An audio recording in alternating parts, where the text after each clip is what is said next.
everybody gets a little bit of this introduction as we get started.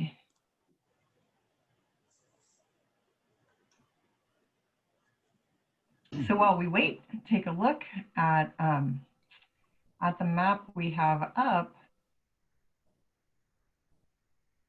Give the opportunity to see where Shastice Park sits within the Park District boundaries.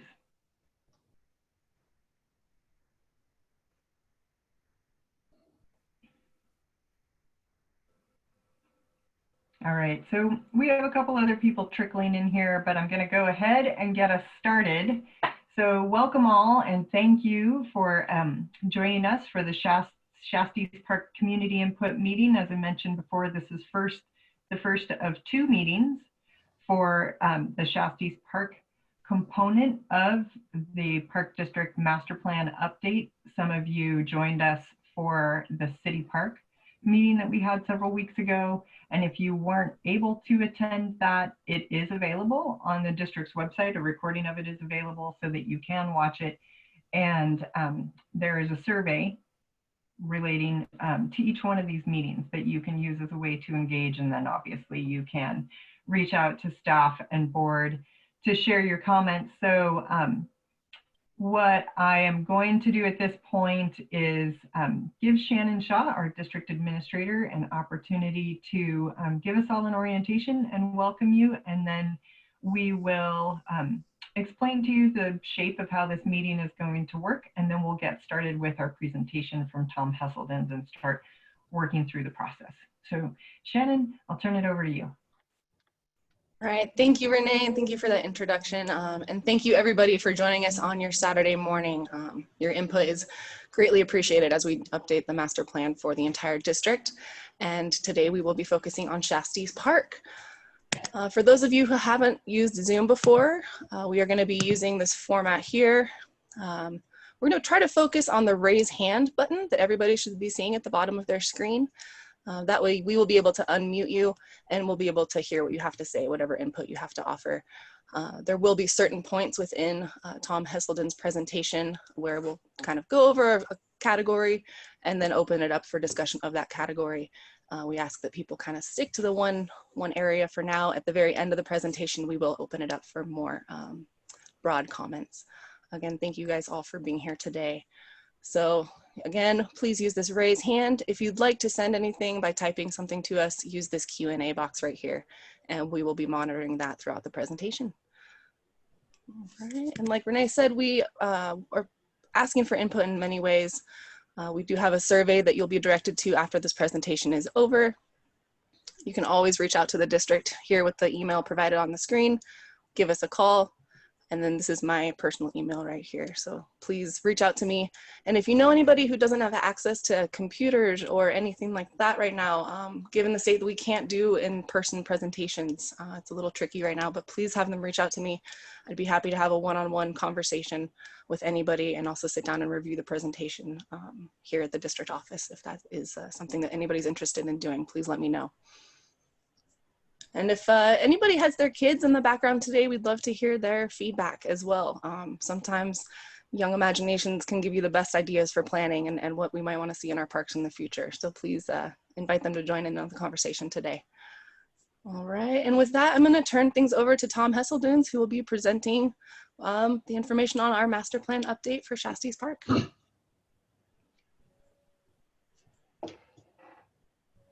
I'm still seeing the master plan update screen that you have, but will that interfere with me doing share screen? You should be able to get on there, no problem. Okay.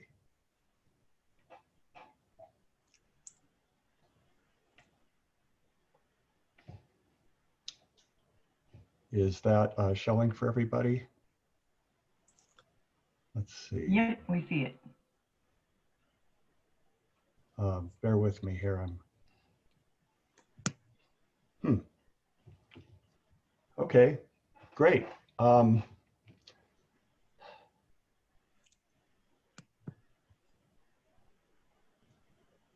we go. Can everybody see that? Yep. Excellent. So as everyone's been saying, this is about the work going on for Shastice Park. and Renee just gave an introduction to the district as a whole. I just wanted to discuss that briefly. It's 142 square miles. The city of Mount Shasta is right here, 4 square miles. So we're talking about a very large district, and the master plan update is going to address the entire area eventually.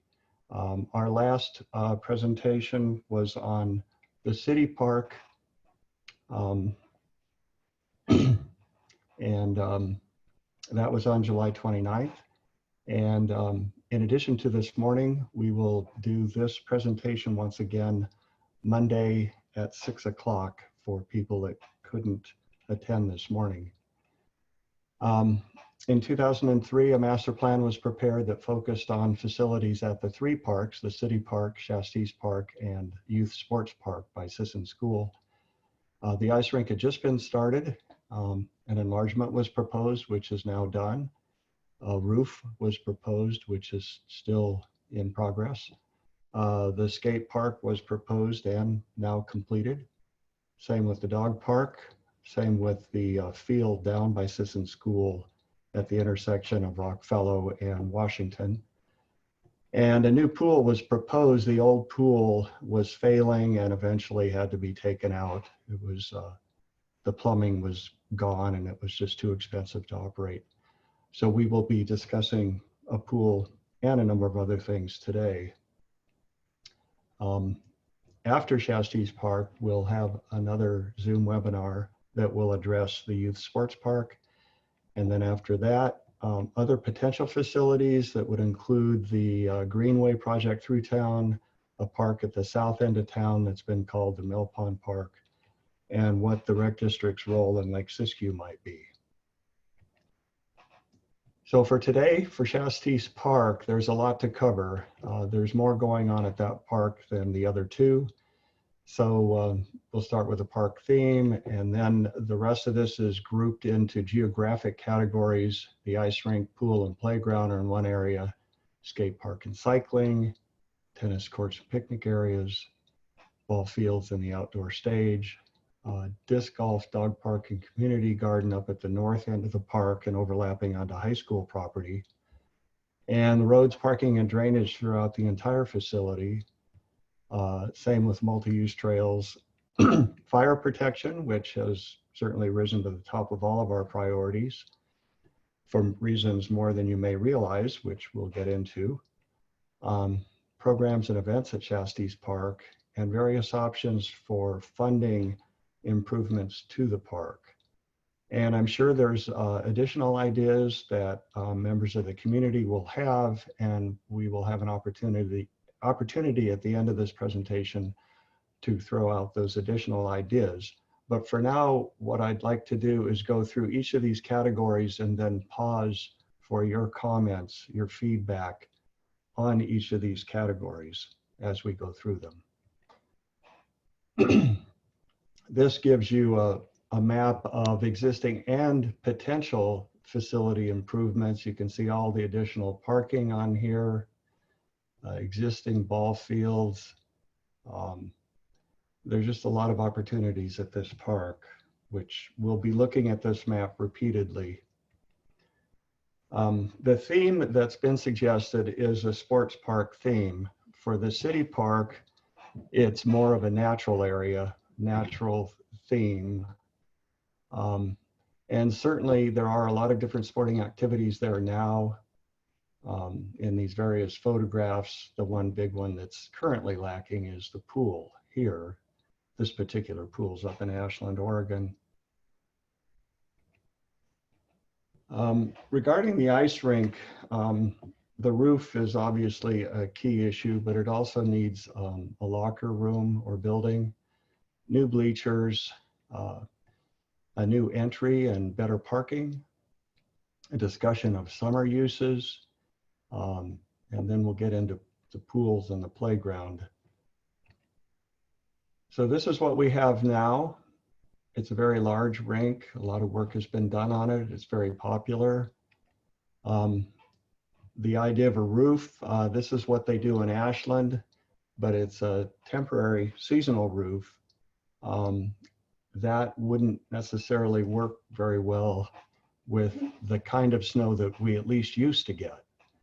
So who knows what the future is going to bring now, but we need to design a roof to accommodate snow. An interesting thing about the Ashland roof is that you can see out the sides, and there's been some feedback already that people enjoy feeling like they're outdoors and enjoying the setting, and a completely closed in ice rink would not have that. Here you have the Zamboni room and the entrance office. The chillers are behind here. Some storage here, but not really an official locker room. And then these bleachers could stand to be upgraded, and they could be on the other side of the rink, which I'll show in a minute with the map that I'd drawn. In the summertime, pickleball courts could be painted onto the concrete at the rink. Also, roller skating has been suggested, and kids on bicycles. So there's several things at least that could be done in the summer at the ice rink. Regarding a pool, there's three basic choices: an outdoor pool, again, this is Ashland, an fully indoor pool, or one that would have a seasonal roof. This is an indoor pool in Bend, Oregon. And supposedly Bend has one that has a removable roof, and I think this air photo shows it, but I need to get more information on it. And that would be a way to enjoy an outdoor pool in the summer while also having an indoor pool in the winter. But snow load could be an issue there as well. This is in Fort Collins, Colorado. EPIC stands for Eudora Park Ice and Eudora Pool and Ice Center, excuse me. And what they've done there is they've combined an ice rink and a pool so that the chillers that produce heat, that heat can be used to heat the pool. So it's energy efficient, but it's a huge facility. This shows a footprint of it in an L shape sitting on top of the existing rink and the existing tennis courts. So it would overpower Shastice Park, and also its operating costs are almost $2 million a year. They bring in about that much in revenue, but it's just way beyond what our small town could sustain.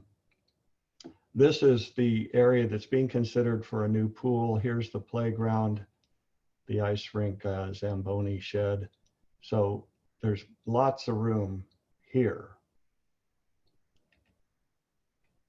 Regarding playground upgrades, there's a lot of interest in replacing what's here now with something better.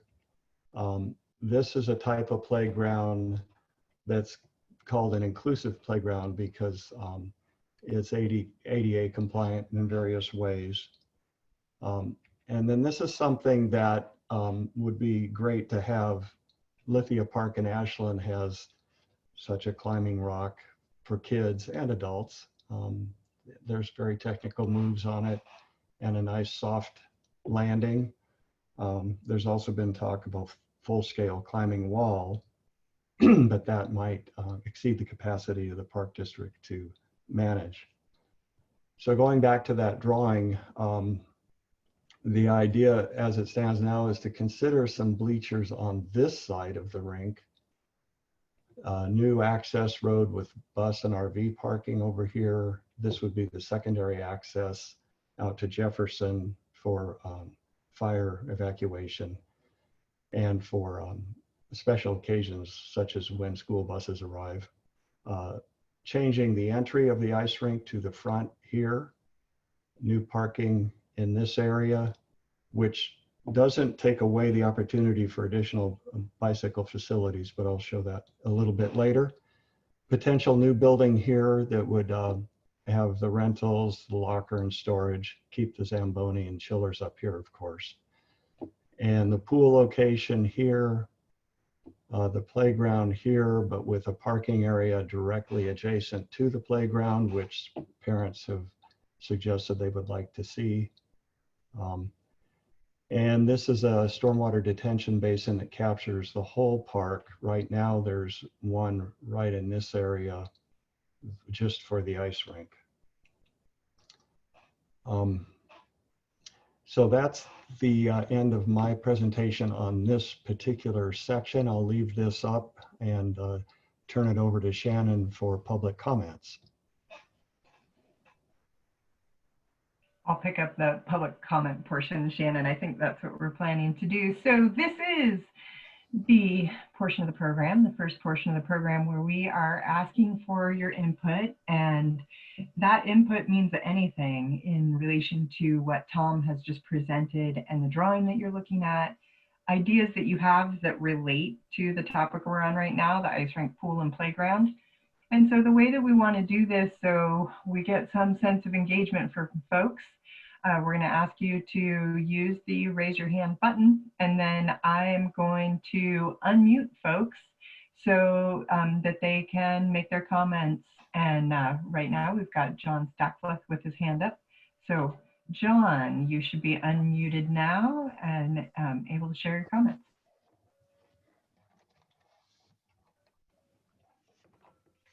Okay, John, try it again. Okay, can you hear me? Yeah. Okay, so I like what Tom has laid out generally. Obviously, the cost of building a pool, putting a roof over the rink would be the main obstacle to accomplishing these things, but that's a separate subject. I like the general layout. I think this part of the Shastice Park this design should be pursued, financing being the key issue. The only thing that I hesitate about is the size of the rental locker storage building. That's not detailed here. It's a little different than some previous designs where that building is put. I think this is something from Chuck Schlumberger. He puts the building right at the south end of the rink. Looks like Tom has substituted drainage creeks or gullies to take care of that problem. So possibly that is the best location for the rink building. And though it's not specified here, I think it's important that building be sufficiently large for all the things that it's supposed to do. So that's a bit of a concern. And I'm not too sure about painting the ice rink floor anything but white for things like pickleball. But I see what's being attempted here. We're trying to find a home for pickleball. And I tend to like sports courts better. There is fairly labor intensive putting the sport court in, taking it out. It's also very expensive, but I would lean that way versus painting the actual rink floor different color than white. So I think that's all I have for this this section of Shastice. You know, I'm a big fan of Shastice Park. I work there quite a bit in the winter with the rink. I'm excited about the pool proposal. I don't know what to say, indoor versus roof. Outdoor, definitely not, because you wouldn't have use of the pool very much with our weather. So indoor pool is where I lean. Adjustable roof, maybe. But anyhow, that's all I have. Like the general plan on this part of the park. Thank you. All right. Thanks, John. Christian, we are going to move on to you next. And I believe you were unmuted. We should be able to hear you. Can you hear me? Yeah. Okay. Hi, everyone. I run Shasta Gravity, the mountain bike business. I have a question and just some ideas. My first question is, has there been any data collection for use at Shastice? I'm a big fan of Shastice. We use it almost every week for our youth programs and guided rides and skills clinics. But has there been any like data collection on the use of it? And then just some ideas. We are developing a mountain bike youth program, which will have between probably 50 to 100 kids. And obviously the facilities at Shastice have great potential for that. But right now we're finding that beginners have a hard time using what's there. And also a lot of our drills can't be done in the parking lots because it's not, because of the cars and coming in and out and things like that. So I think that where the tennis courts are right now, you know, I don't know how popular tennis is and how big a drive that is, but that would be a great place, a central place for like a kid's bike course, pump track. So anyways, I just have an input. It's a nice flat area that could be used for youth bike programs. And it's just getting, I'm up at Shastice a lot, and it's getting a lot of bike use, more this year than any other year that I've seen. So I guess that's my input. All right. Thanks, Christian. We really appreciate that, and appreciate hearing from people what they're seeing too in changing trends up at the park. And you know, part of what we're trying to do here with the master plan update is to anticipate the use of the parks for the next 5 to 10 years. So looking forward, very important part of this process. Now, I'm going to move on to Jen Carr. And Jen, I believe I've got you unmuted. Go ahead. Okay, can you hear me? Yeah. Okay, great. Well, I just wanted to voice my support for the pool project, especially. As you guys know, that's important to me. I'm one of the coaches of Shastice Youth Swim Team. This year we had a smaller enrollment than normal, but that was due to COVID. Our largest enrollment has been close to 100 kids, and we're doing that in Weed. So we're using the Bel Air pool. It's a 6-lane, 25-meter pool, and the season is super short. And that's because it's an outdoor pool and it's weather dependent when we can train. So we're running a really successful, popular program with not a lot of time on the calendar. The community clearly wants that for our kids. And not to mention that, you know, a pool can benefit just about every demographic in our community. So the elderly, therapy, adaptive PE, and would be a really great asset for the schools and the Boys and Girls Club. In regards to covered or uncovered, obviously after what I just said, I'm going to say it needs a roof on it. It needs a building over it. That example of the building in Bend, the facility in Bend with the removable roof is completely gorgeous and would be perfect for our climate. But of course, it's always going to come back to cost. Pool is going to be a really expensive program facility to build. So, but I just want to voice that. I understood that in the 2003 plan, there's a 2 to 3 acre parcel there, which could build a really nice 8-lane by 25-yard pool. It's important that pools, from what I've learned about them, also have what's called a programming pool, which is a small learn to swim pool. And that is run at a warmer temperature. So it can be used for therapy, it can be used for learn to swim, it can be used for adaptive PE. That programming pool is where a lot of the costs can be recovered, because that pool can pretty much be used during all operating hours.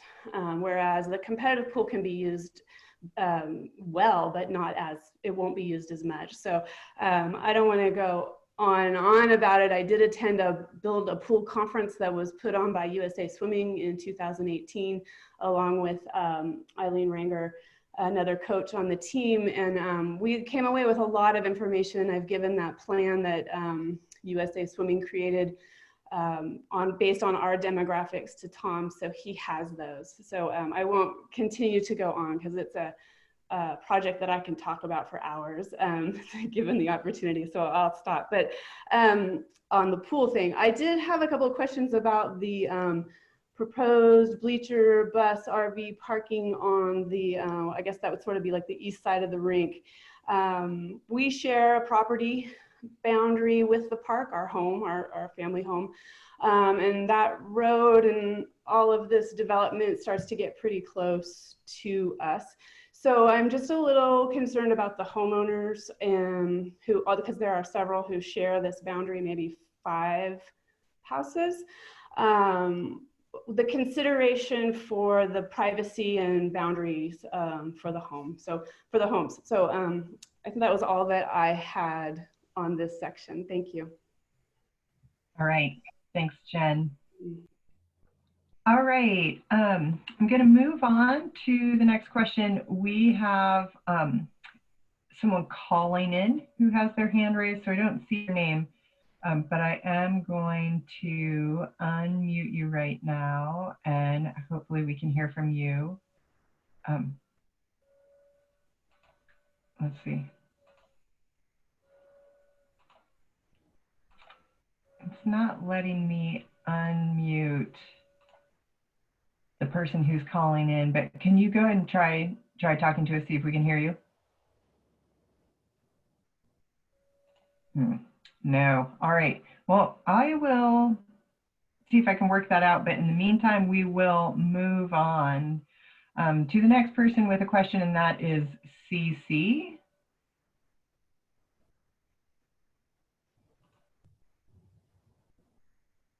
Okay, CC, I think we can hear you. Go ahead.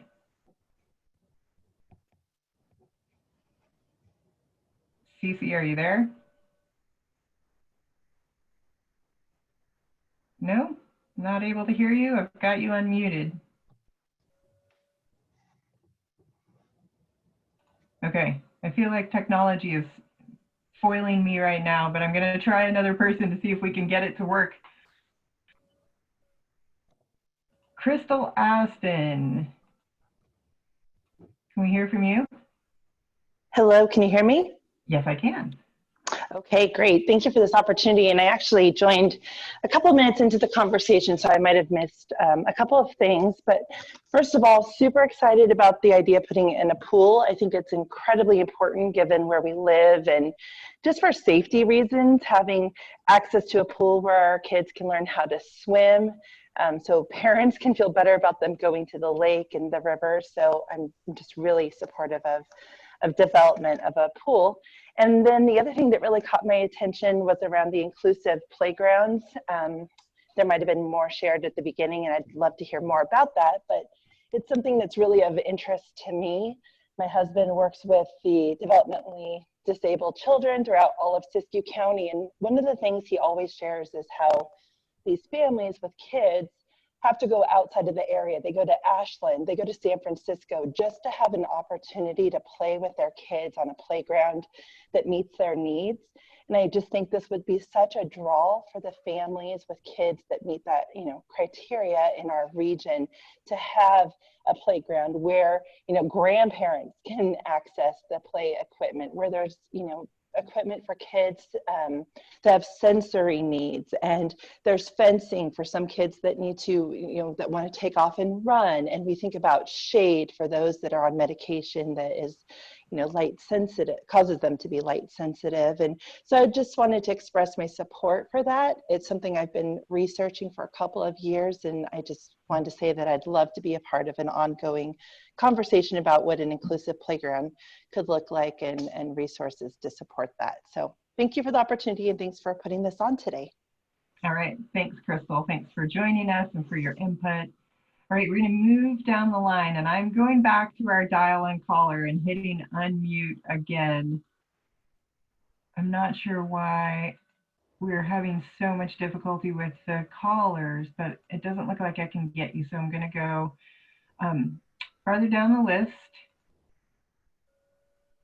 to Cece. Why don't you go ahead and see if we can hear you? No? Nothing from Cece? Okay. I'm going to go down to the next person then, and that is Leslie Tift. Hi, can you hear me? Yes, we can, Leslie. Thanks for joining us. Thank you. And I first want to thank Tom for your work, past and present. I've always appreciated what you've done for this community. Thank you very much. And Renee for hosting this. All the activities on here are activities I've been involved in most of my life. But the one that I see that I support 100% is the pool for a variety of reasons.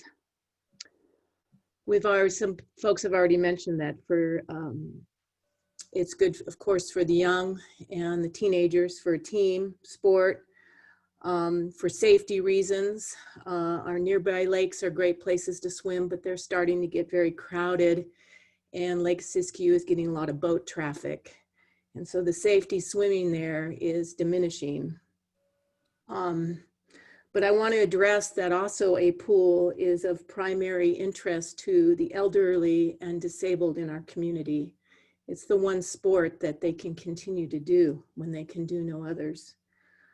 It's also the one sport, if it is a covered pool, which I strongly support, that becomes a year-round sport every season.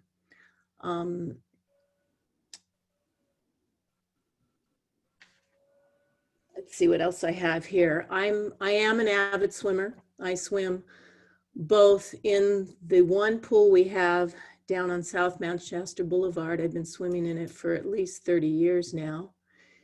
And it's 2-lane. And now it's down to one swimmable lane is all. Because the other lane has a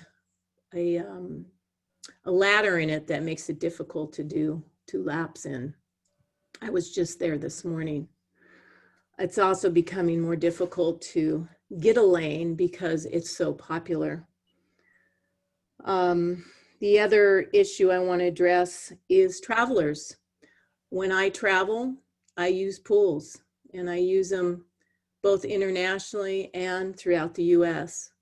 So a pool here would no doubt be used by people traveling through. And that would be another way to create revenue for the pool. And I'm just wondering, the question I have, if there's any grants out there to help build a pool here in Mount Shasta. And if that's been addressed.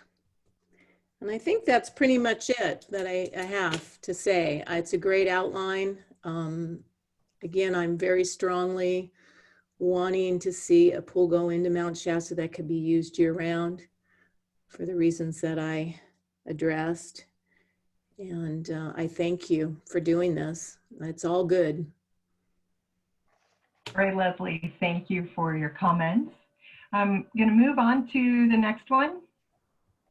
And Tim Stearns, that's you. Good morning. I am excited about the plan. I also would like to see a covered pool for year-round use.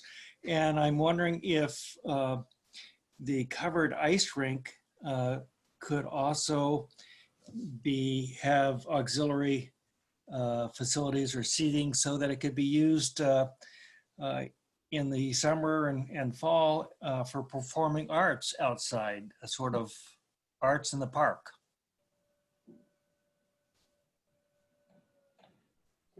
Those are my comments. All right.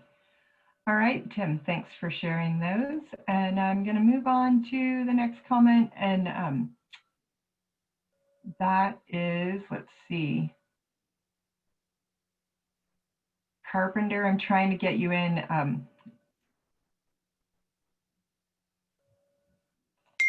see. Carpenter, I'm trying to get you in, and I suspect that you have an outdated version of Zoom, which may prevent us from hearing your comments. Hello? Okay, Carpenter, I think we can hear you. Go ahead. Hi, sorry, I have really bad Wi-Fi and I just got dropped a couple of times, that's why. But my name's Emma Carpenter. I'm a senior at the high school and I use the park almost every day. I live pretty close and I love running in the trails back behind the park. I play soccer there and I use it after school sometimes. I would love a pool. That'd be so cool. I know a lot of high schoolers would really appreciate it, and maybe we could even get like a swim team together. I was actually raising my hand to speak about the tennis courts. I see it as really unused and kind of wasted potential. And I think it'd be a cool idea if we could get a basketball court there instead. It'd be easier to maintain than a tennis court, and a lot of students would really appreciate it. I know a majority of our high school likes basketball, and they play over at the one hoop over at Jefferson, but the only other like basketball courts are at Sisson. So if we had like 2 hoops at the park, they would get a lot of use. It could be a flat area for biking too, I'm sure, but we might get a lot more use out of it. All right, Emma, thanks so much for sharing. And we're really excited to have a high school student here with us. We do have another meeting coming up Monday evening, and please let your friends know that we'd love to hear from them if they want to join us on Monday evening to talk about Shastice.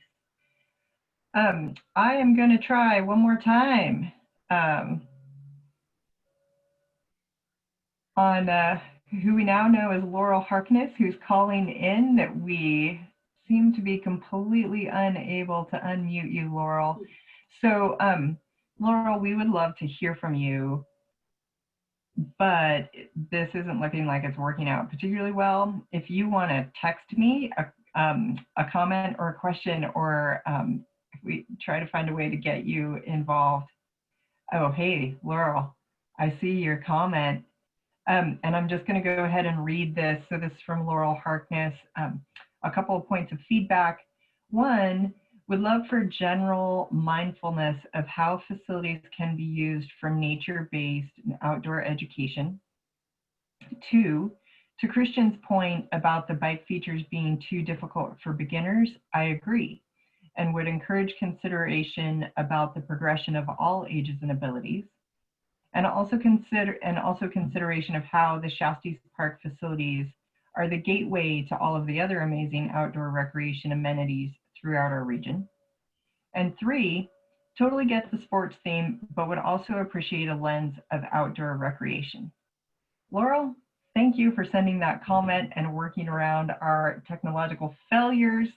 And Jen, I'm muting you so you can comment. Okay, can you hear me? Yeah, go ahead, Jen. Okay, so this is actually my daughter, Aaliyah Carr, who wanted to say a couple words. Great. Hello, I'm Aaliyah, and I would love to have a pool in Mount Shasta because it would be awesome for our swim team because we could swim year round and in the winter, and for my friend and I to be able to go down there and swim together and have fun when we're bored. And yeah, that's it. All right. Well, Leah, thank you so much. We appreciate hearing from you. And before I turn it back over to Tom, just wanted to share with all of you in terms of the question about grant funding for any of these items that we're talking about.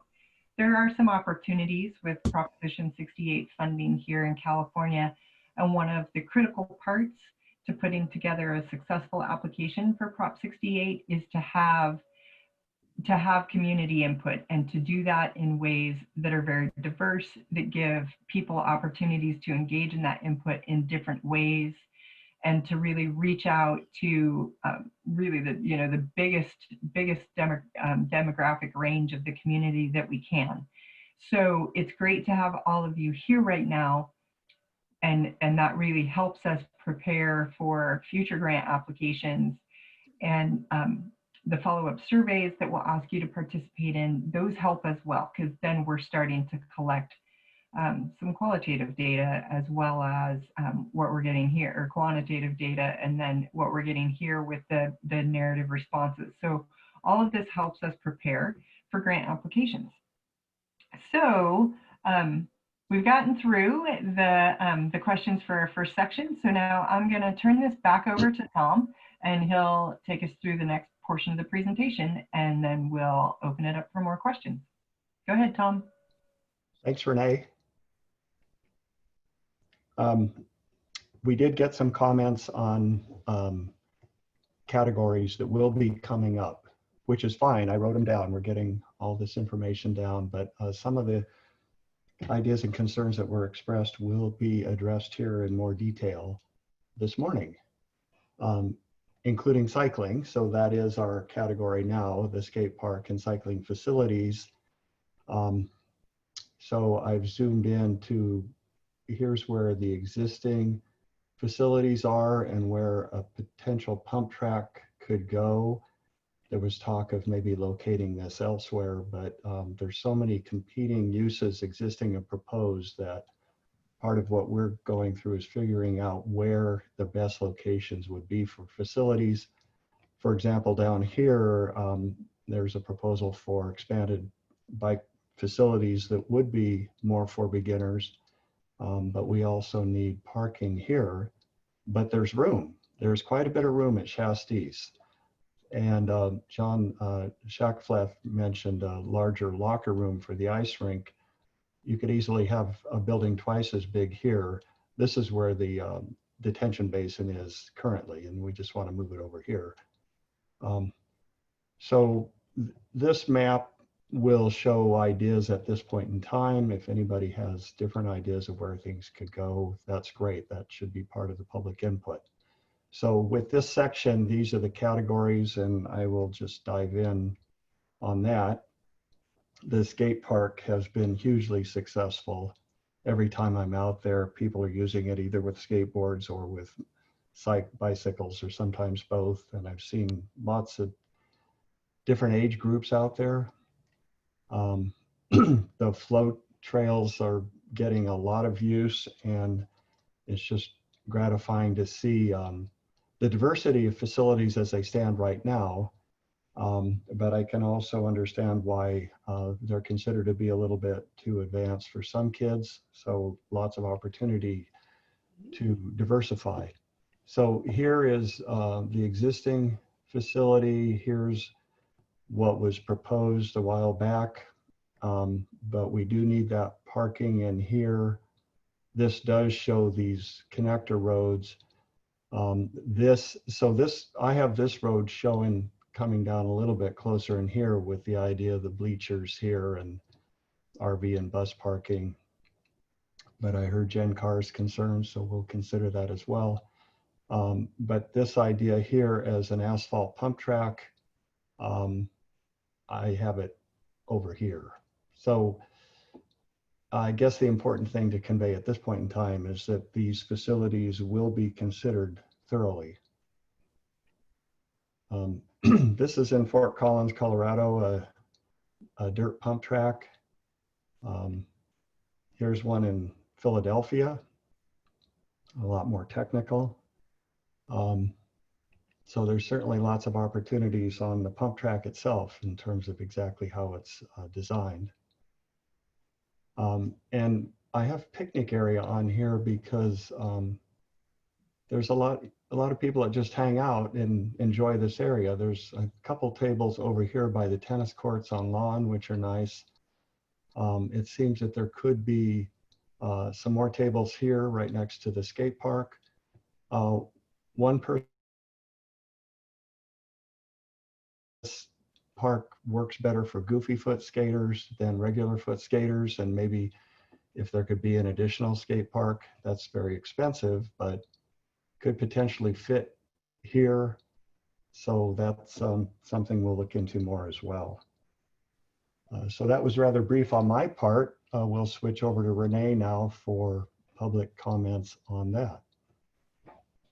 All right. Thanks, Tom. I'm going to give you all a chance to raise your hands to share your input on that. And while you do, I'm going to just read a comment that we got from Chris J. Thanks for the work behind this proposal. Of all of the proposed changes, I feel the pool is the most important. I think it would provide the most potential use for the largest group of people. A retractable roof allowing year-round use would be best. What are the costs to run the ice rink? Does it currently pay for itself? It seems like a very short season, probably will continue to shorten as the climate changes. I'm not sure if adding rentals and a locker room is the best use of funds. Was there any consideration of adding a BMX track to the park, an Olympic sport since 2008? I take my son to the BMX track in Shasta Lake City. It's very popular with kids and adults alike, but I do think the pool is the highest priority. Chris, thanks for sharing that comment with us. And I just wanted to let you guys know that one of the things we're trying to do in this meeting is get as much of the comments into the audio record as we can. And so I'll be reading things if we get Q&A or chats, just to help get that into the record. So now we're going to move on to folks with their hand raised, and Jen Carr. Okay, am I on? Yeah, you are. Okay, great, thank you. I liked Tom's idea of the proposed picnic area next to the existing skate park. One of the things that is happening behind the skate park is that people are dragging furniture up into the woods and trash and sort of creating little, picnic areas of their own. And I think you guys are going to get into this later in the presentation and sort of the problem that is creating. And I have wondered if having more tables out closer to parking lots would help mitigate that problem. So I think that's a good idea. Thank you. Nice. Thanks, Jen. All right. And next up, we're going to go to John Stackla.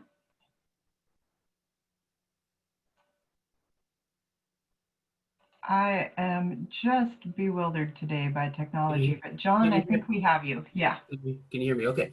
Yeah. So I've been a big supporter of everything bike park since I think Eli, I forgot his last name, put together a proposal to do a lot of bike park type of features all around the area that Tom has laid out, with additional bike type facilities in the parking lot area by Jefferson High School. I won't get into how to lay it out. I'm not an expert on that at all. I just like to say I'm in favor of everything that's been proposed here. I see people doing bicycle-oriented things at the park all the time, and it's definitely growing in popularity, as Christian mentioned, a fellow named Christian earlier. There was some talk of expanding the skate park to the south from this. These were just informal conversations I had with people when I'm at the rink. And now it looks like Tom likes the idea of going to the north of the parking lot.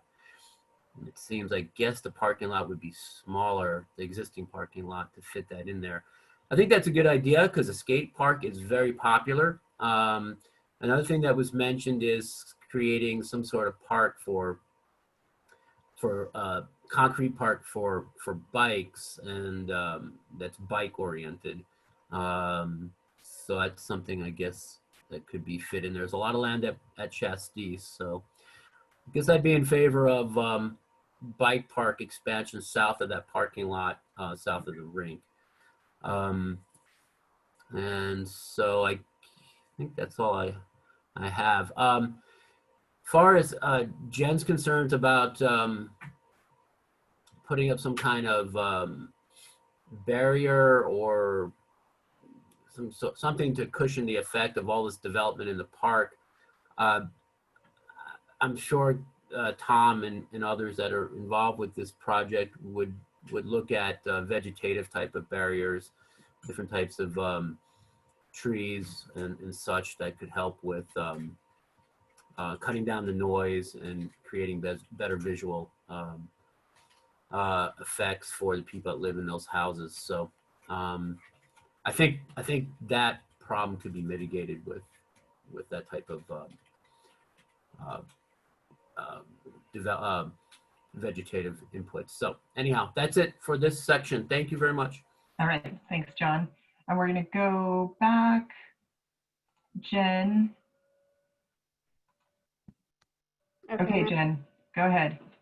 My comment about the idea of expanding the skate park is that the skate park that exists is pretty popular at night. There's, we get a lot of noise on a pretty regular basis, except in the middle of winter, that comes over in the evening. And I guess if we're talking about possibly expanding that, I'm wondering what the plan is for truly closing the park at 10 p.m. As is written in the ordinance, and what enforcement of that would look like. Great questions, Jen. Let me tell you, we are having conversations about that a lot these days in terms of closure of the park. So thanks for bringing that into the conversation. Let me just take a look. I've got another comment from Laurel that I'm going to read because we've given up on being able to get our dial-in callers to be able to speak. So Laurel says, huge support for pump track and skills area. Also, maybe consider a small strider bike pathway around the perimeter of the playground or adjacent for kids ages 2 to 5. Please consider including area for bike equipment storage in support of education programs. Please also consider the stewardship and maintenance of bike parks and the need for equipment and youth engagement to assist. And then in parentheses, she says tool storage. What I'm visualizing there, Laurel, is one of those structures that provides storage for a variety of things, but also equipment available for people to work on their bikes while they're there. And if that's not what you mean, just shoot me a quick message to let me know that I've overstepped there. Oh, sounds great. Thanks, Laurel. All right. That's all for the questions we have for this section. So I'm going to turn it back to Tom and we'll move on to our next portion of the program. Thanks, Renee. Now we'll talk about the tennis courts and various picnic areas.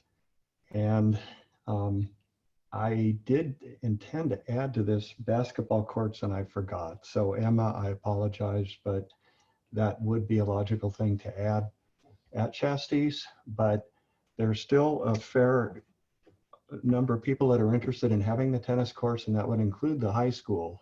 And I should point out that there's a lot of shared facilities, and at such time that a pool would be put in, it would be shared as well.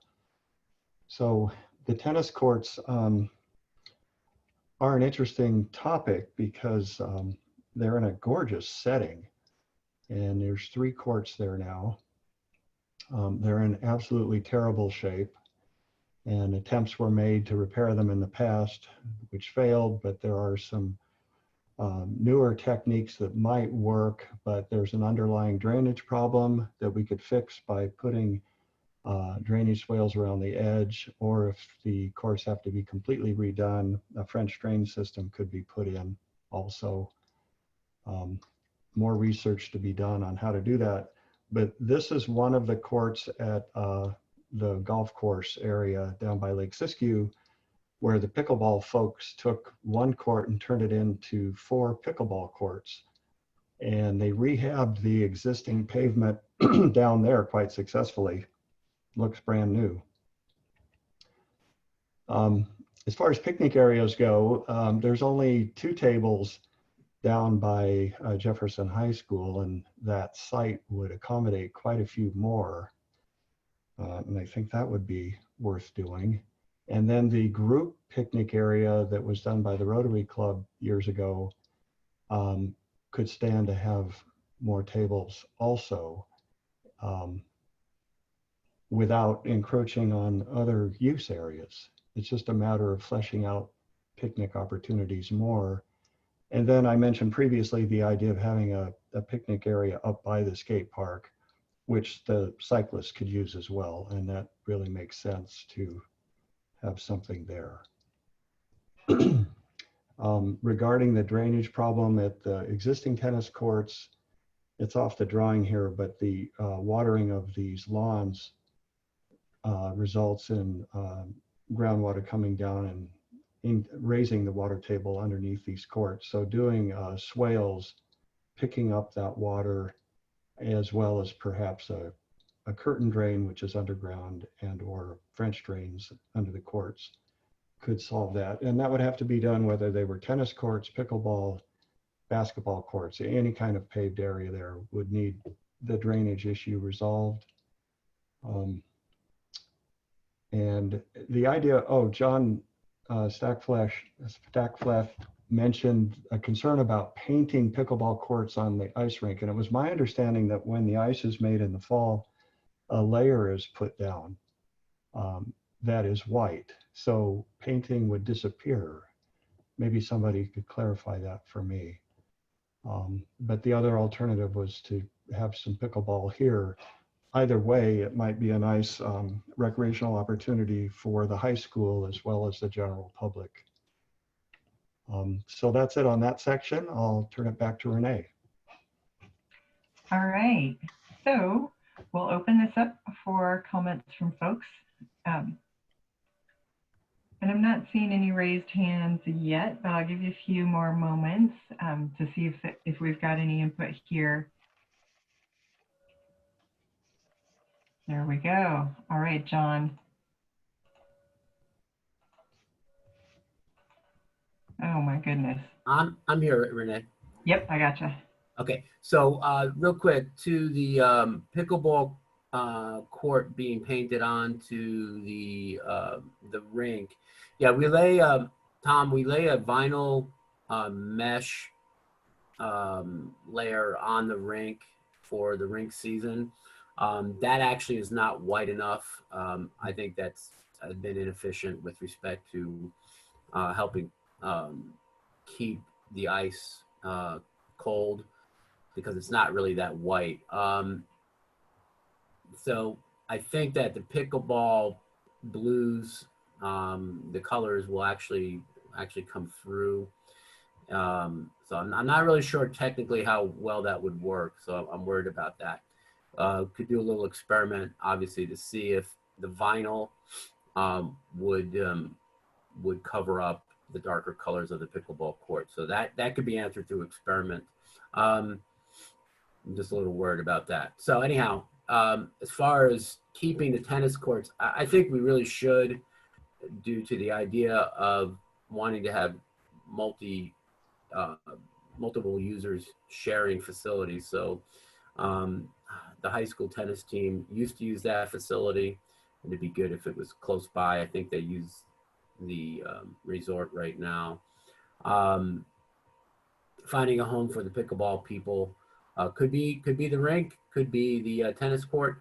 I think the bigger question is, with respect to courts, is whether they need to be covered in some way, even if you have open sides, to make them more usable longer, or even be very expensive to consider going indoor, but just covered so that you have a longer season, and then even in the summer have a shaded, cooler court temperature to play in. So, and obviously the drainage situation throughout Shastice is an issue. The rink area gets flooded pretty much every year. So big fan of getting the drainage situation at Shastice solved. So it looks like Tom has dedicated quite a bit of time to doing that, and in favor of that, regardless of anything done at Shastice. Drainage is an issue. Thank you, Renee. All right, thanks, John. Okay, Tom, we'll come back to you for the next portion of the meeting. Okay, next category is ball fields and an outdoor stage. And the future of how to handle all the different types of ball sports. Right now, Shastice has in a line here an existing multi-use field at the top, which I think is the most recent one built. It overlaps a bit on the high school property, and the softball field, multi-use, and had been used for overflow parking. And here's where the existing stage is right now, facing with the audience here. And then the existing high school baseball field, which the Boosters Club has invested quite a bit of money in recent years to upgrade. The idea of the stage,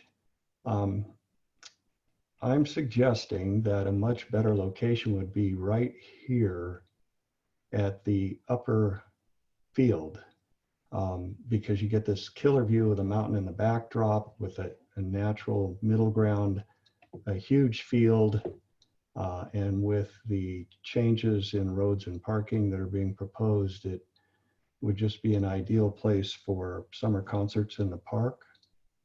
And I'll go back here to show. So here's where that would be, right here.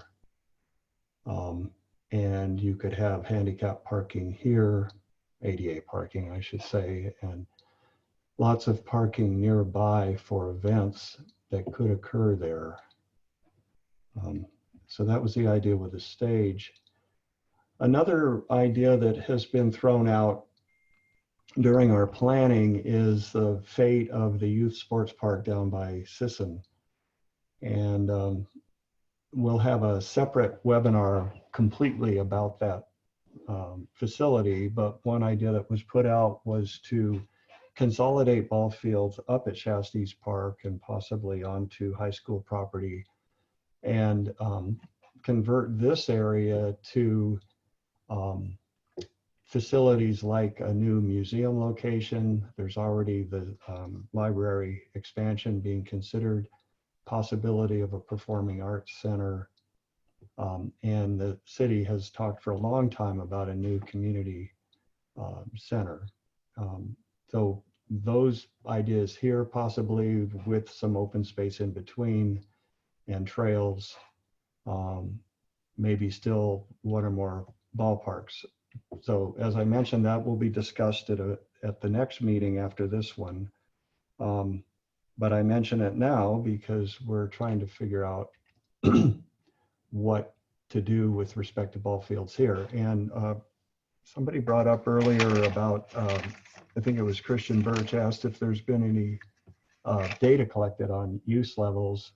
I don't know of any, maybe there has been, but one of the key questions is how often are these fields used here? How often at youth sports park? What's the most efficient way to have high quality fields that would satisfy existing and expected demand without going overboard with too many fields?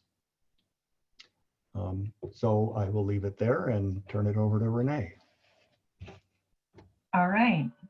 So lots to take a look at here in the map that Tom has up on the screen.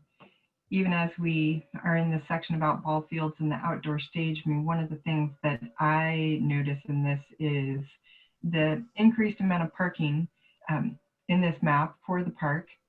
So if anyone has any comments about the ball fields, the outdoor stage, we'd love to hear from you now, but I'm not seeing anyone raise their hands. So, whoa, there we go.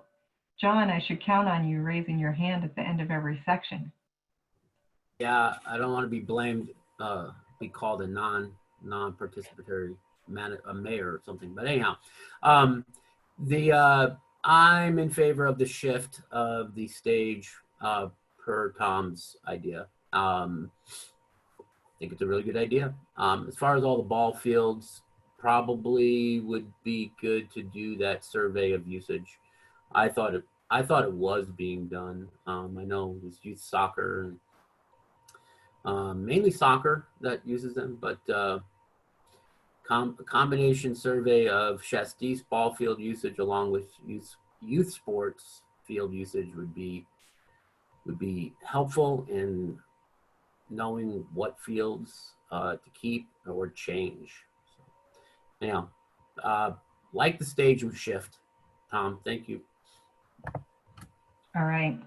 Thanks, John. And one of the things that I wanted to point out today in these public meetings, in all of them that we hold for the master plan update, what we're really looking to do is to get your input. And the role of board and staff and Tom at this time is not necessarily to reply to your input, because we want to spend the most amount of time we can getting your input.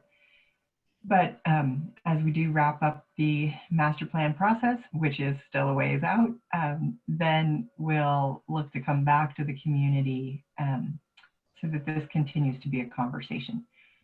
We have one more hand raised. Tim Stearns, go ahead.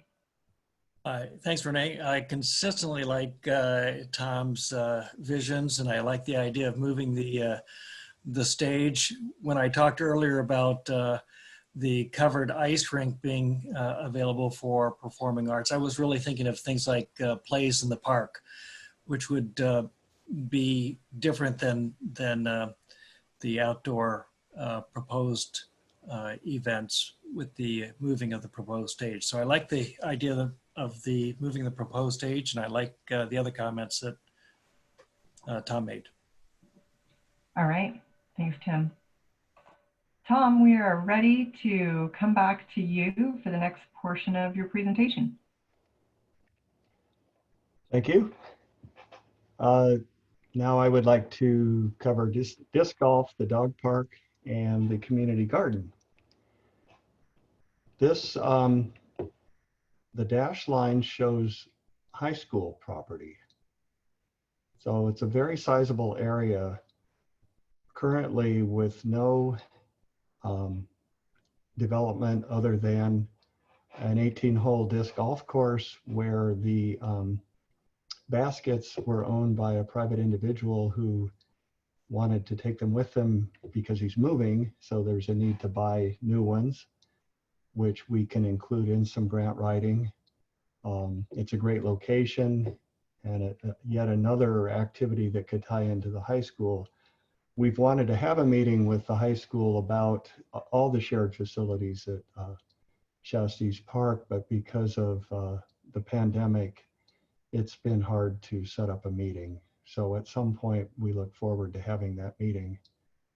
And then down here, you can see just over the line on the district property would be the dog park, the community garden, and most of the multi-use field, but the stage itself and the new parking would be up on high school property if they agreed to doing that. This is one of the disc golf baskets that's out there right now.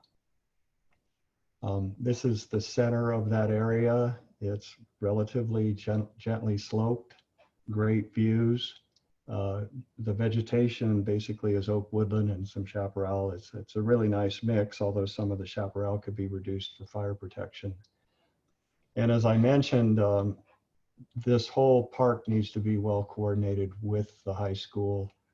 And given the land that the high school has, it just increases the opportunities for facilities there.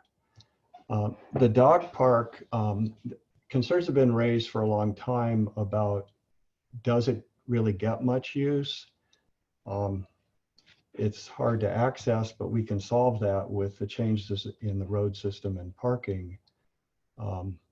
Some people would like to have lawn for a dog park. A lot of people just go to places like Lake Siskiyou or even Sisson and take their dogs off leash and let them run. And there have been some problems with that. So there needs to be more discussion about whether or not this community should have an official dog park with a fence around it, as opposed to designated areas for dogs to run off leash. And if there is an official area like this, where it should be located, perhaps this is the best place to have it, and that there would be some improvements that would make sense. We need to hear from the community on what those might be. With the community garden, the Ecology Center runs it. It gets use. It doesn't seem to get a lot of use. It's got some oak trees in it that shade areas that might be better if they weren't shaded. This is the garden down at the Land Trust office. It isn't getting a lot of use from what I can see, but maybe that's a better location overall. It's sunnier. Do we need 2 community gardens? Maybe we need more than 2 with all the lessons being learned by the pandemic now. Mainly, we just need a conversation on whether or not there should be one at Shastice Park. Should we make it bigger? If we did, it would have to go on to high school property. Or should we focus such activities elsewhere? So that was a very brief section, but I'm hoping people will have feedback on their thoughts. on those particular facilities. Back Okay. to you, Renee. All right. Thanks, Tom. And I'm going to read a couple of comments from that last section that came in. Chris J says, I agree with Tom's proposed relocation of the stage. Great idea. Any ideas for more bathrooms or enlarging the current bathrooms? Great question, Chris. And we also have a comment from Laurel Harkness. Would just want to be sure that the existing sports fields could also be open for use for special events. So those are our comments from the last section. And then for this, John Stocklitz, we're going to you.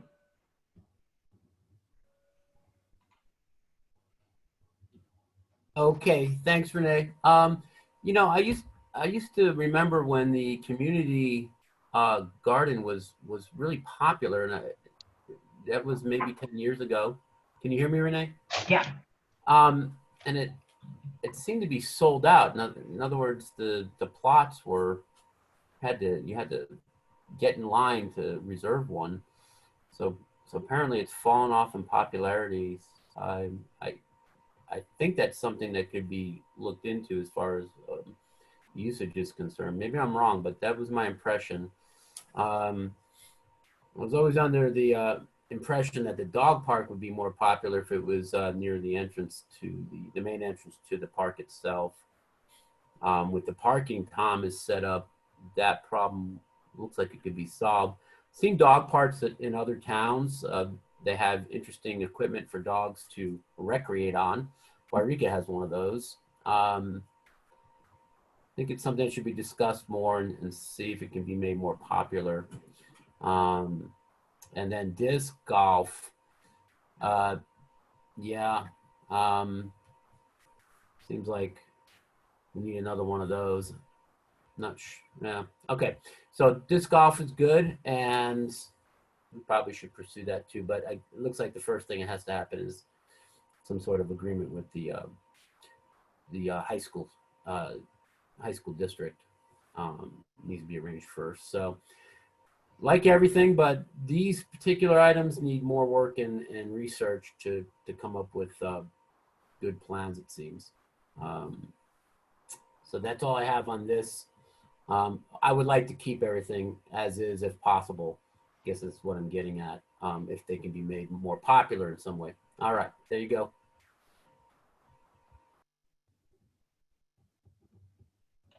Thanks, John. All right, we don't have any other questions on this section. So Tom, we are coming back to you. Okay. Roads, parking, and drainage. That would be entrance road upgrades, the emergency access route, a new north side road loop up by the dog park and the community gardens, various parking improvements, some way to better handle RVs, trailers, and school buses. The idea of gating the park so it could be closed more effectively, and drainage. So that's all shown on one drawing here. So here's the existing entrance, and then we have Jefferson High School, and there could be a gate here that would be kept open during hours. And at this park and City Park, we've talked about putting in facilities for park hosts, and here having them near the entrance, and that would help with a gate maintenance. For Jefferson High School, it's good for it to have secondary access, but it wouldn't make sense for this to be a through road. So I have a gate both ends there with the idea that this is through access that gets over to the high school ball field and creates this loop here. And then this connection through to here. So there's smaller and larger loops within the park here that could be made to happen. And then this would be the tie-in out to across from Jefferson Drive, but it could be kept gated unless needed for special events or emergencies. And such gates are typically breakaway gates. So if there is an emergency, you're not waiting for somebody to bring a key. You just ram them with your car and it makes them open. And there's different types. Obviously, we'd want a type that didn't damage one's car. And then improved parking here by the skate park. parking here that would be right next to the playground and would also be for the pool and for the tennis courts area. The new entrance side of the ice rink with parking there that would also provide parking for the expanded bike facilities. And there's existing parking here for the group picnic area, but it's not well defined on the ground. That's one of the key questions with roads and parking, is to what extent are they gravel and to what extent are they paved, which then in turn relates to potential funding sources that I'll get to a little bit later. But that kind of covers what we were looking at in terms of roads and parking. This is an existing gate at Shastice that's just blocking a maintenance road. But that's in the vicinity of where one of those loops would go, except it would be on the other side of this oak tree and above on the right side of that restroom coming through here. And I mentioned accommodating Jefferson High School for its access. This is the existing detention basin for the ice rink to pick up stormwater runoff. And I'm looking at, in this area here, fairly close to the entrance, the new pool. Here's the playground here, and then the pool could be back in here. And then the USGS mapped the volcano a few years ago with LiDAR very accurately with 1 foot contour intervals. And I have that mapping. So I use that to look at Shastice Park and see what the natural slope is of the ground and where would be the best routing for stormwater. And it all comes down to this location here, which is why I'm proposing that it go there. And you can see the blue lines represent all of the drainage coming into the park. And I don't show anything leaving the park because I haven't heard any mention of that being a problem. There's fairly porous soil, and I made that detention basin quite large. But if that becomes an issue, then we could look at an overflow that would come down and tie into the city storm drain system. And then a little later, we'll talk about trails, and that's what all of these magenta lines are all over here. So that's it on that section. Back to Renee. Okay, so roads, parking, and drainage. Not a particularly sexy element of Parks and Rec, but the critical foundation that our parks are built on. So, John Stacklet, we'll have a comment from you, but love to hear from other folks as well about this consideration. Go ahead, John. Okay, yeah, so one critique of Tom's plan might be that there's too much roadway and parking. I'm going to support Tom's plans here because the underlying theme of the park is for active recreational sports-oriented activities. And one thing's for sure, if it's difficult to park, people will not come as frequently as they may if you have these adequate parking facilities. So I'm going to be pro the parking facilities so that there is usage of all the facilities that Tom is proposing. As to asphalt versus dirt, yeah, it's expensive, but I'd prefer paved if possible. Just keeps the dust down, and again, I think people would tend to use paved roads more. And the drainage system that Tom has devised is critical, actually, as I said before, regarding the movement of water to better places than, say, in front of the rink office. So, yeah, I think Tom's done a lot of good work here on everything, and including the roadways and parking lots. So thank you, Tom. Thank you, Renee. All right, thanks, John. I'm going to read a few comments, and then Tim, I will come to you. So we've got a comment from Laurel Harkness. And she says existing parking and roads of Shastice was a negative factor in the Siskiyou Outdoor Recreation Alliance's consideration for location of the Granduro event. Improvements would be required and appreciated for safety and capacity. Also, enhancing bike parking would be a good thing. Bigger picture, encouraging bike and pedestrian access to Shastice Park would get people out of cars and active. Thanks, Laurel. And we've got a comment from Lucy on Facebook that I'll read here. Lucy says, I'm really sad to see the dog park is being reduced in size. I've driven from all over the county to come to Shastice Park just for this reason for the years prior to our family moving to Mount Shasta. With so many issues coming up having dogs off leash at other areas in our community, the dog park is essential for both our residents and visitors. I hope if the size is reduced, some improvements could also be made. A 5-foot tall fence and some basic platforms for enrichment would help counteract the loss of room. I'm also wondering how many trees are going to be taken down in this area for the parking lots and road in. Planting fruit trees for the community to enjoy could also add easy drainage to the problem area above the tennis courts.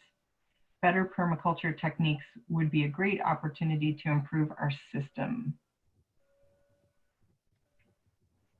And then we've got what looks like another comment from Facebook. The Siskiyou Ice Rink is in need of a locker room with 2 male and 2 female rooms. It should include bathrooms that could be open year-round. I also like the idea of the roof. The structural integrity of the chiller and concrete needs to be considered. With a growing hockey program, the Icebreaker organization would prefer a storage area as well. I apologize if this has already been discussed, but I'm glad you are taking my recommendations respectfully. Yeah, thank you. It's great to have your comments at any point in the meeting. Let me check. Let's see. One more comment, and then Tim, I'm coming to you. Reading a comment from Chris J. I agree with ideas for more parking and definitely a second entrance and exit. Maybe the enlarged parking on the current road could be phase 1, and the second loop around the north end of the park could be a second phase to see if the extra parking is necessary. Another thing to consider is a way to limit speeds on the road. I see a few people driving too fast on the road now that enters the park with small kids around. Would speed bumps help? Thank you, Chris. All right, Tim, I'm coming to you for your comments. Go ahead. Thank you. I just wanted to inquire about the possibility of a fire and emergency road going on to Everett Memorial Highway, perhaps north of the football track there.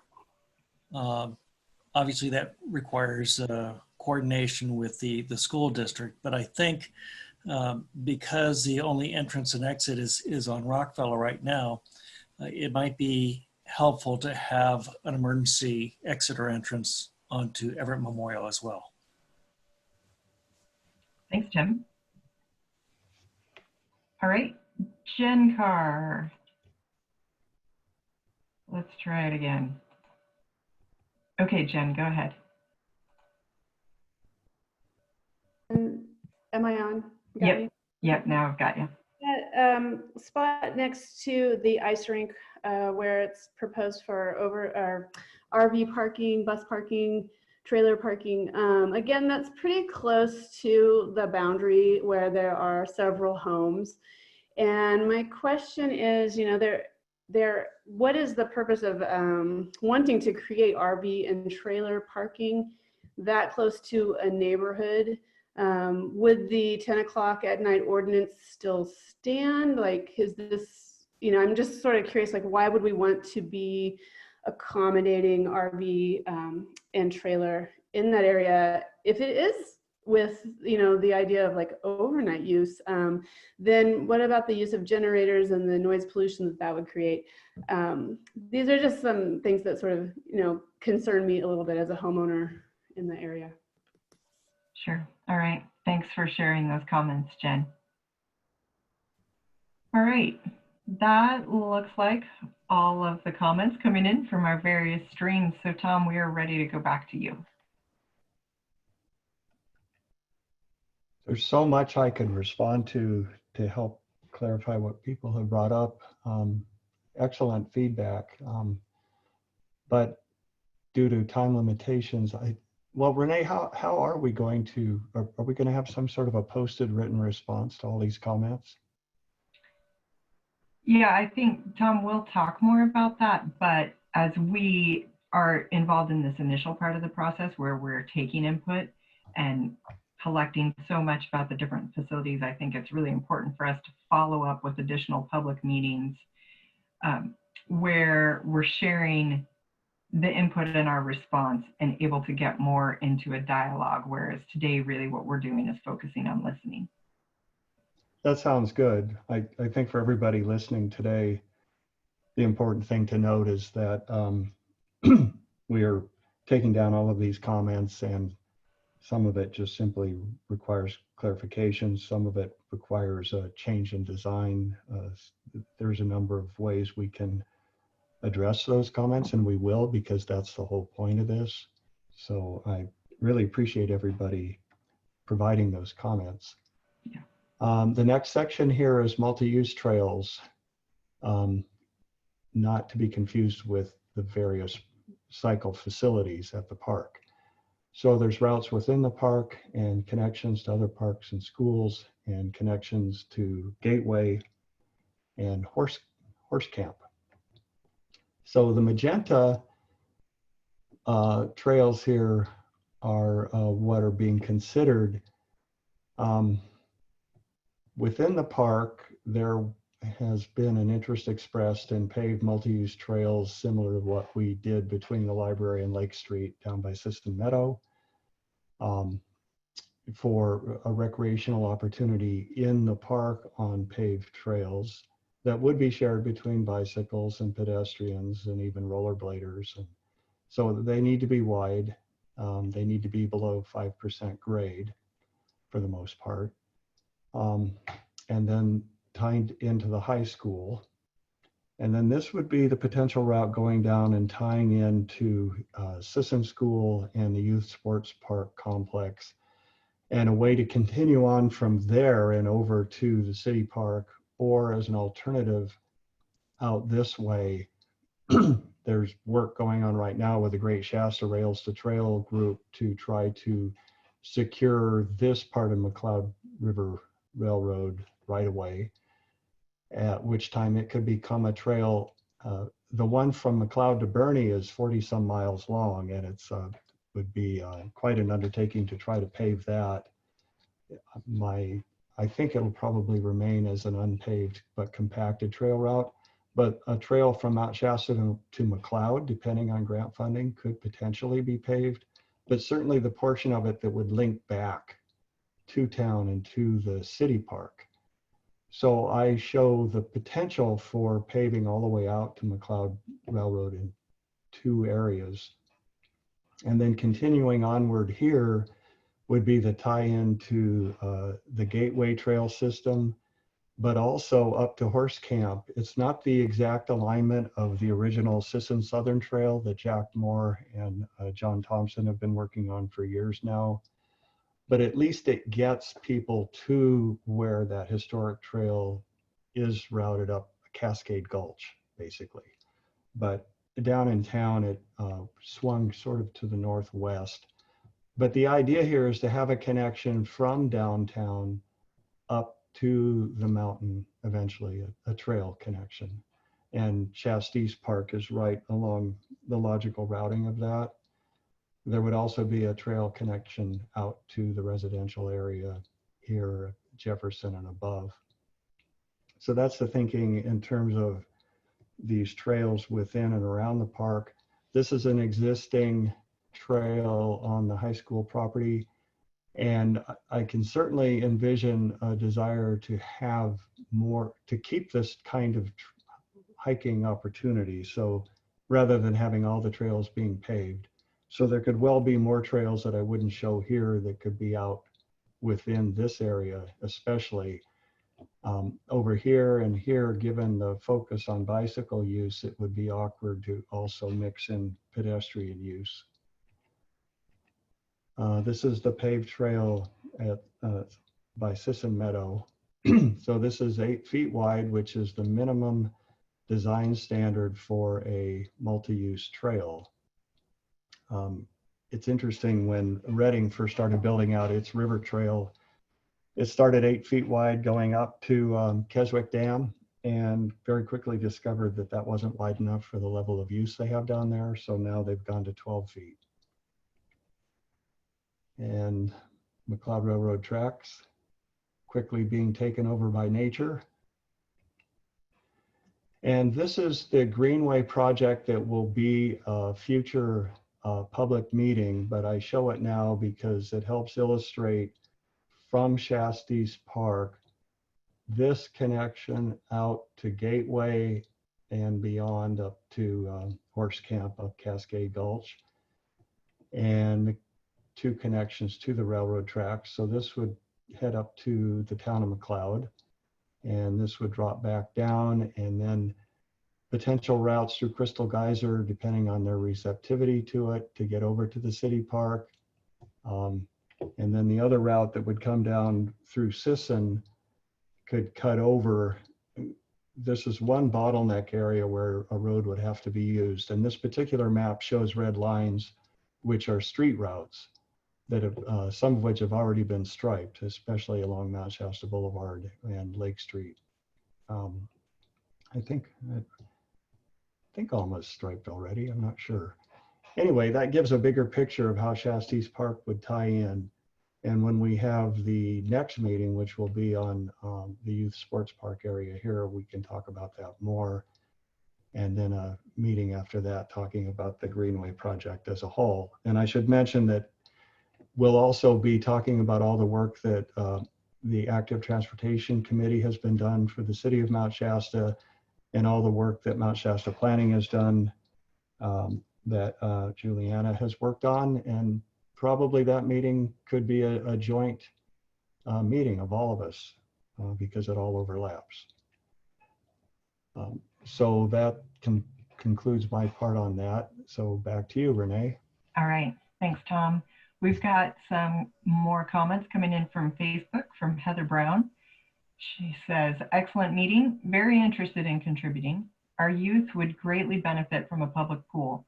Let's continue to pull our community resources together and make this happen. Thank you, committees. And from Emily Gary's Towers, a pool is so needed. And Kelly Herring, I agree with the last speaker, no vote for RV. All right, and with that, we will look at folks who have their hands raised. Tim Stearns, go ahead. Thanks. Tom, I'm wondering if crushed quartz is laid down over there by the bridge on the Lake Siskiyou Trail would be an alternative to either paved or dirt. And I really like your vision. Thank you. All right, thanks, Tim. I'm not seeing any other hands raised or any other comments coming in. So Tom, we are back to you. Okay. Fire protection. This is the existing situation around a lot of the park, and these old stumps indicate past fire history. It's burned before and it'll burn again. And this was a fire that happened this Tuesday where there was some sort of an altercation between skaters and some transients in the area that involved a couch that had been moved up there where kids would go and hang out just above the skate park, and the couch got lit on fire. And amazingly, a woman named Sharon up nearby saw the smoke, came down with a garden hose, and then one of the skaters in flip-flops was up there helping her, and they got the fire mostly out before the fire department even got there. But what's really significant here is that that happened at the same time that the Ashland fire was going off, and a fire in Happy Camp. that took out 150 homes, and the Ashland fire took out 650 homes. And this situation in Mount Shasta could have taken out all of the houses uphill from there and all the way over on the upper McLeod Avenue area. We didn't have the wind, and that was one big saving grace. But the other thing is the quick response of Sharon. It's huge. At the city park, we started dealing with that problem several years ago using the Deadwood Conservation Crew, knocking down the vegetation. There have been several transient caused fires at the city park and one car wreck on Highway 2 actually, that started fires. None of those fires got very big, fortunately. We need to stay on top of that. This cigarette butt was up there near the fire at Shastice Park, lying on dry leaves. This hash pipe was lying in the lawn at Shastice Park. Somebody probably regrets losing it.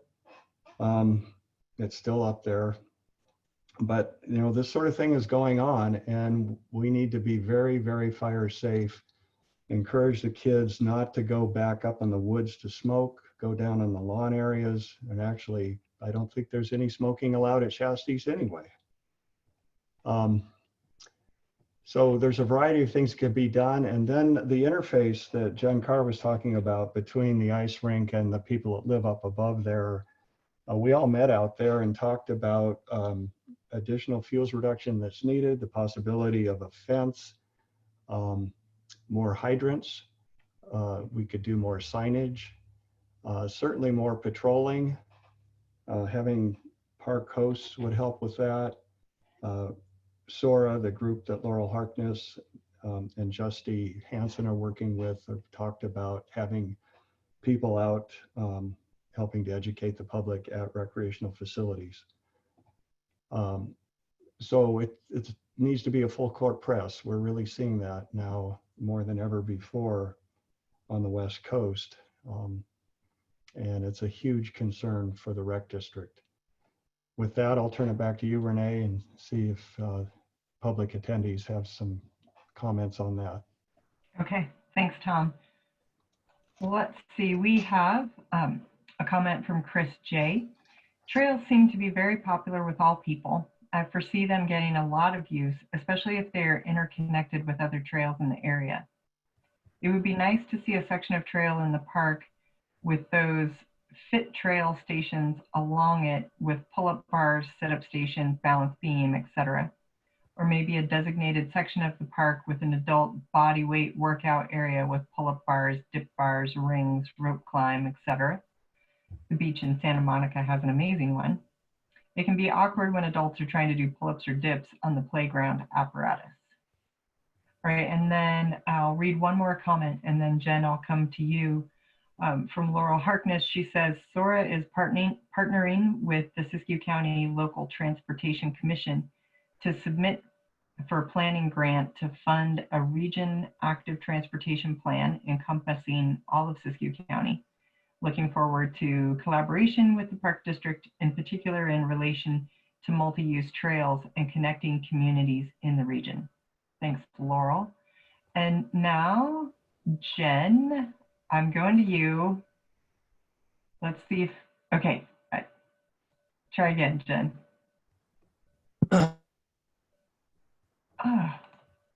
Okay, Jen, try again. All right, we've got you, Jen.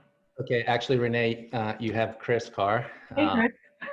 Hello, we're sharing a computer, and I figured it'd just be easier to jump in here. So first of all, thanks, everybody. Thank you, Tom. And just on this last comment, this is obviously a huge concern for us and anybody in Siskiyou County. To actually see 2 fires in the last 5 years is disappointing, to say the least. And I'd like everything that's listed there for suggested mitigation. I definitely appreciate that as a close by homeowner. One other suggestion, just kind of tying in with everything else, there's no doubt that our parks are just seeing a tremendous amount of increased use everywhere, City Park, Shastice Park. And by continuing to build amenities and attractions, we're only going to see more use. And I encourage that. I want to see more bike trails. I want to see more pump tracks and pickleball courts. And I want to see people out recreating.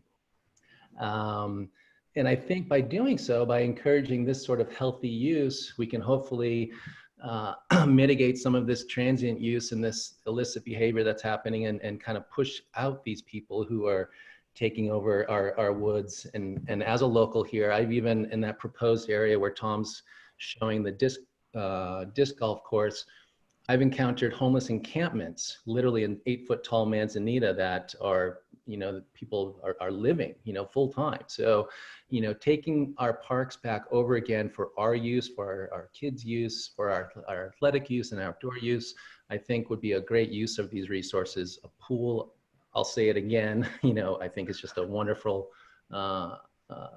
amenity for our community. But ultimately, we just all come back down to safety, and especially right now with what's going on, it's quite frightening to see a plume of smoke in your backyard. So thanks for all you're doing. Thanks for thinking about this and taking some comments, and I look forward to the future. All right. Thanks for joining us, Chris. We appreciate your input. And I'm looking, I don't see any other comments coming in from any streams. So Tom, I'm coming back to you again. Okay. I just wanted to touch briefly on programs and events. And obviously there's a variety of ball field events, youth soccer, high school baseball, women's softball, the concerts in the park. The Rotary Club for 38 years now has been hosting the Blackberry Music Festival at the city park, where there is freeway noise and railroad noise and lack of emergency access and not real good parking. So there's some talk about maybe moving that to Shastice, and that would tie in with the idea of that new stage. Rotary had talked about redoing the gazebo at the city park, putting in a sound system. They would probably be interested in doing that at Shastice, or at least helping with it. As Laurel Harkness was mentioning, that Grinduro was considered for Shastice Park, but there were limitations on roads and parking. And now, of course, the pandemic postponed that. But there is the possibility for large cycling events. And that could include the Rotary's Castle Craig Century, where they had been running it out of the city park. And this year we're going to move it to Shastice Park because of a scheduling conflict at the city park, but then the pandemic shut down the event altogether. High school uses of facilities is huge, and the middle school as well, that the more that can be built up as shared facilities, the better. And the idea of resident park hosts, similar to what you see in various state parks. And this is the Blackberry Festival at the city park, Castle Craig Century, Grinduro. So that's it. Back to you. Okay, and we've got a comment I'll read from Laurel. SORA recently conducted a survey regarding human impacts on open space and public land. Oh, hold on, it just jumped. Okay, human-caused fire was among the top concerns, over 500 responses. Over 70 people indicated a willingness to volunteer in support of a stewardship corps to assist. Over with public outreach, education, and monitoring. SORA will be conducting a series of stakeholder meetings over the next couple of months to inform the development of the stewardship corps, possible implementation as soon as 2021. Thanks for sharing that, Laurel. Looking to see if I've got any hands raised, but I don't see anyone at this time. So Tom, we will come back to you. Well, we're just about done, but I did want to talk about funding. The park gets money from a property tax and existing rentals and programs. Friends of the Rink has helped immensely in getting the ice rink off the ground. And Yvonne Malie, I'm not sure how it was structured, but getting the skate park funded. In the future, we're looking at a variety of public and private grants. Renee already mentioned Prop 68, which is a state grant that we have an opportunity to go after that could potentially fund as much as $8.5 million worth of improvements, which would be huge. And Shastice Park looks like the best place to apply that money. So we will be distilling down what facilities are the highest priority that make the most sense to go after funding for now as opposed to in the future. There's also private grants like through the McConnell Foundation directly and through Shasta Regional Community Foundation, which has changed its name to North State Community Foundation. Is that right? I think it's Community Foundation of the North State.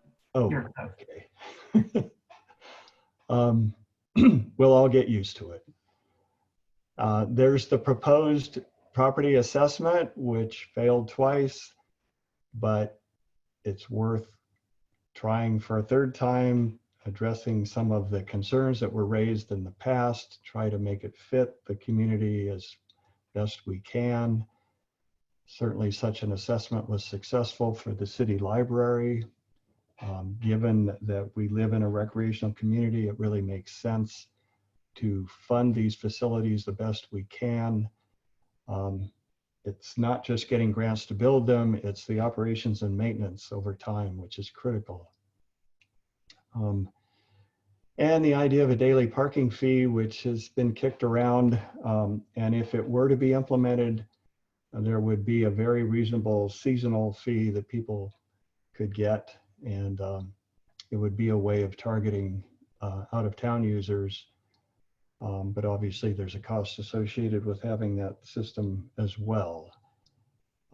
We're just looking at all the different ways to try to better fund parks and recreation in the Mount Shasta area, and today focusing on Shastice Park. So again, back to you. Oh wait, back to you, Renee. And maybe before I go back to you, let me just say, or go to this. This recaps everything we talked about, but should I leave this up as the final slide? Because my part is done. Great, yeah, Tom, let's stick with the drawing that you have on the screen right now. Thank you. We would love to hear your thoughts about funding for the park, and particularly as Tom mentioned, we had the 2 parcel tax initiatives that failed.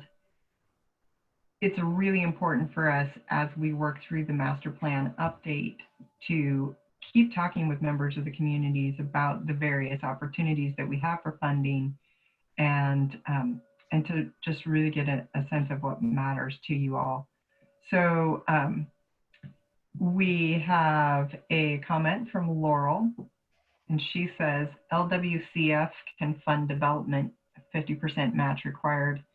Tom is right about ensuring maintenance sustainability is key. And now, John, I'm going to go to you.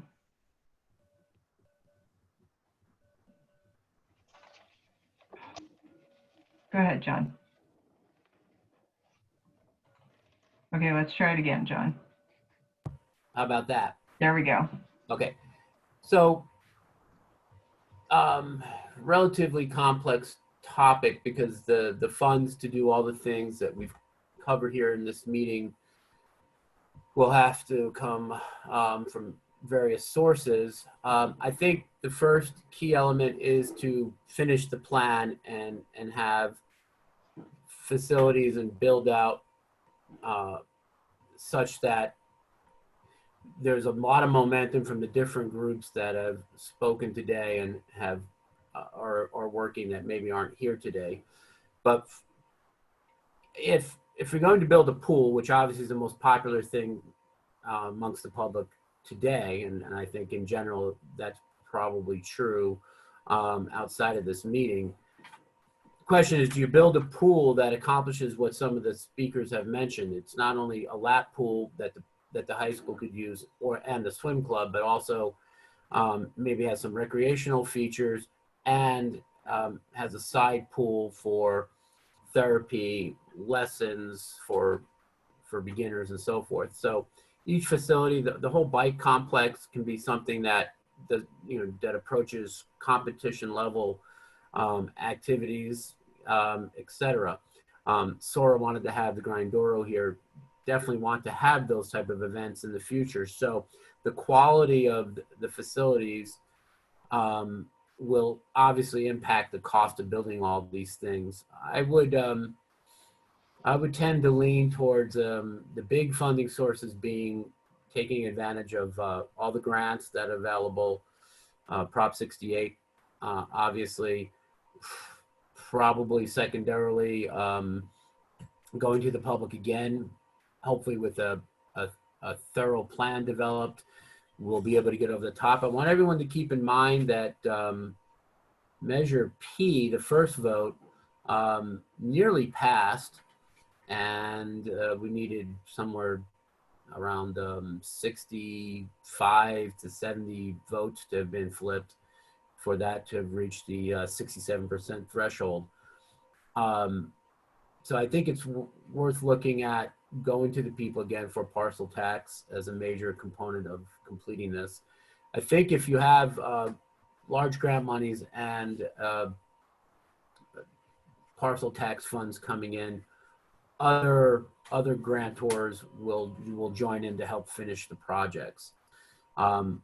But first things first, it's best to have a plan that encompasses all the different stakeholders, so to speak, involved and showing momentum so that their supporters can get behind not just the grant process, but potential for a parcel tax and actually get us over that 67% mark of support. So it's doable, but let's have a plan that everyone's really enthusiastic about. Thank you all.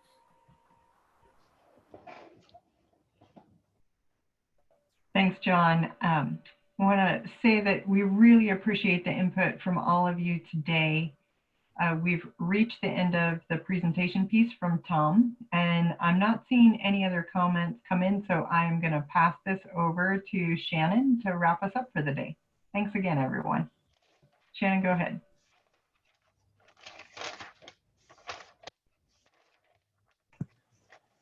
All right. Again, thank you to everybody who joined us this morning. Your input it's what's going to make these projects continue to move forward. So it's extremely important. Please tell your family and your friends and your neighbors that these conversations are happening right now with the Recreation District. This master plan update will be going on for a while longer. We will have another meeting, same content on Monday night at 6 p.m. for anybody who was unable to make this one. We will also be providing recordings of all of the meetings that are happening so people can review those at any point in time. And like I said, if anybody does not have the technology to attend Zoom meetings, they are more than welcome to reach out to me at the Recreation and Parks District, and I'll catch up with them there. But yeah, thanks again. Your input is amazing. I love this conversation today. It's exciting. It's very exciting. So I appreciate all of your input and look forward to future conversations. Thank you. All right, thanks everyone. And I want to remind you the link to the survey just got posted in the chat and it's on the website, and we'd love to have additional input from you if you would like to do that. So thank you so much and enjoy the rest of your day, and we will look forward to staying in touch with you all. All right. I need a motion to adjourn. Ken, I think you motioned, but you're muted. Yes, that was me. I move we adjourn. And I second. Bruce. All right. I'm seeing comments come in right here at the end, but it's all, you know, folks expressing their gratitude for the opportunity. So we have a motion and a second. Cindy, do you need to vote for this since it's a public meeting to adjourn? No. Okay. All right. All right, folks. We are done. Thank you so much for being here today. Hey, good job, team. Great job, guys. Thank you, everybody. We're making progress. Yeah. Here we are. Good. Like your Good, a lot of plan, good Tom. comments from people. Yeah, that was great. Yes. Yeah. Yeah. Great community participation. Yeah. All right. Thanks, everybody. I'm going to go ahead and end this meeting. All right. Okay. Thank you, Renee. All right. Bye. Bye-bye. Good job, Bye. Renee. Bye. Thanks, Tom.